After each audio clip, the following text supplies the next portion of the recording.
விண்மீன் கிறிஸ்மஸ் கொண்டாடுவதற்கு முன்பாக இந்த விண்மீனை தான் நாம் பல இடங்களில் காண்கிறோம். குடிலை நாம் கட்டுவதற்கு முன்பாக இந்த விண்மீனை தான் நாம் முதலில் கட்டுகின்றோம். பல இடங்களில் நாம் இந்த விண்மீனை பார்க்கின்றோம். கிறிஸ்மஸ் வரப்போகிறது, அதனால்தான் நாம் இந்த விண்மீனை கட்டுகிறோம் என்று மக்கள் அனைவரும் புரிந்து கொள்வார்கள். இயேசுபாலன் நமது இல்லங்களிலும் நமது உள்ளங்களிலும் பிறக்கப் போகின்றார் என்பதை சுட்டிக்காட்டும் ஒரு கருவியாக இந்த விண்மீன் பயன்படுகிறது. இந்த விண்மீனை தான் நாம் நம்பிக்கையின் அடையாளமாக நாம் எடுத்துக்கொள்கின்றோம். இது ஒரு பிரகாசத்தை தருகின்றது.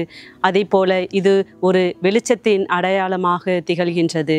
3 ஞானிகளுக்கு இந்த விண்மீன் தான் பயணத்தில் அவர்களோடு இருந்து இயேசுபாலன் எங்கு பிறந்திருக்கிறார் என்பதை அந்த விண்மீன் தான் சுட்டி காட்டுகிறது. விடியற் காலத்தின் நட்சத்திரமே என அழைக்கப்படக்கூடிய நம் தேவமாதா நமக்காக பரிந்து பேசுவார்களாக. அந்த அன்னையின் பிள்ளையாய் வாழ்வோம்.